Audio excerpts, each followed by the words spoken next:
Hello అండి, welcome to my channel ASSC blog channel అండి. మన ఛానల్ పేరు వచ్చేసి మీలో ఎవరన్నా మన ఛానల్ ఫస్ట్ టైం చూస్తుంటే ప్లీజ్ లైక్ చేయండి, షేర్ చేయండి, సబ్స్క్రైబ్ చేసుకోండి.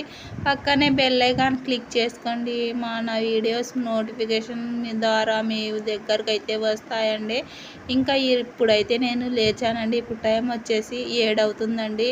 ఇంకా నిన్నైతే దోశకైతే నానబెట్టేసి ఇంకా గ్రైండర్కి అయితే పట్టించానండి.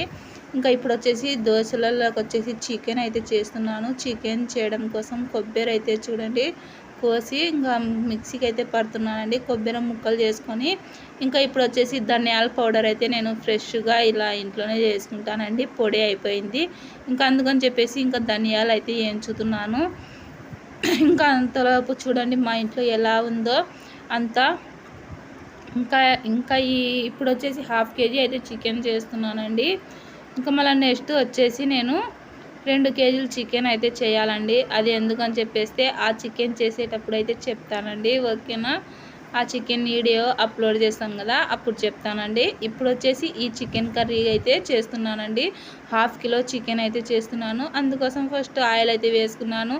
ఆ తర్వాత మా పిల్ల చూడండి పచ్చిమిర్చి పొడవుగా కట్ చేయమంటే ఇంకా మనం ఉప్మాలోకి అయితే వేస్తాం కదా, ఆ విధంగా కట్ చేసి పెట్టేసిందండి. ఇంకా సరేలే ఎలా అయితే ఏమి మనకు పచ్చిమిర్చి వేయాలి అంతే కదా అని చెప్పేసి ఇంకా నేను పచ్చిమిర్చి అయితే వేసేసాను.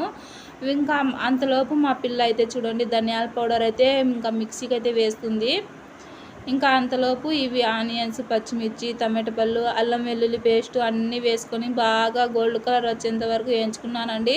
తర్వాత వచ్చేసి ఇంకా చికెన్ అయితే వేస్తున్నాను. చికెన్ వేసేసి ఇలా బాగా ఒకసారి కలుపుకున్న తర్వాత మూత పెట్టేసి కాసేపు అలా వదిలేయండి ఒక 5 నిమిషాలు. ఇంకా తర్వాత వచ్చేసి పసుపు అయితే వేస్తున్నానండి.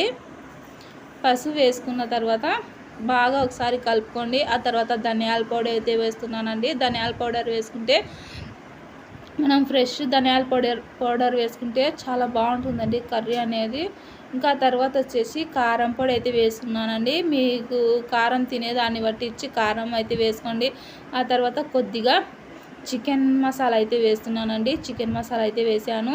ఈ చికెన్ మసాలా కూడా మేమైతే గరం మసాలా ఇంట్లోనే ఫ్రెష్గా చేసి పెట్టుకుంటామండి. ఇంకా గరం మసాలా లేదు కదా అని చెప్పేసి ఇప్పుడు చికెన్ మసాలా అయితే ఒక ప్యాకెట్ అయితే తెప్పించి వేసానండి. ఇంకా తర్వాత ఇంకా లాస్ట్న ఇంకా వాటర్ అయితే వేసుకొని ఇంకా రుచికి సరిపడేమైనా ఉప్పు అలాగే కొబ్బరి పొడి అయితే వేస్తున్నా చూడండి. లాస్ట్న కొబ్బరి పొడి అయితే వేస్తున్నాను. వేసుకున్న తర్వాత ఇంకా రుచికి సరిపడేమైనా సాల్ట్ కానీ కల్లుప్పు కానీ ఇలా వేసుకొని ఇంకా మూత పెట్టేసి బాగా ఉడికించుకోండి. ఎంతో కమ్మనైన చికెన్ కర్రీ అయితే రెడీ అండి. వీడియో నచ్చితే లైక్ చేయండి, షేర్ చేయండి, సబ్స్క్రైబ్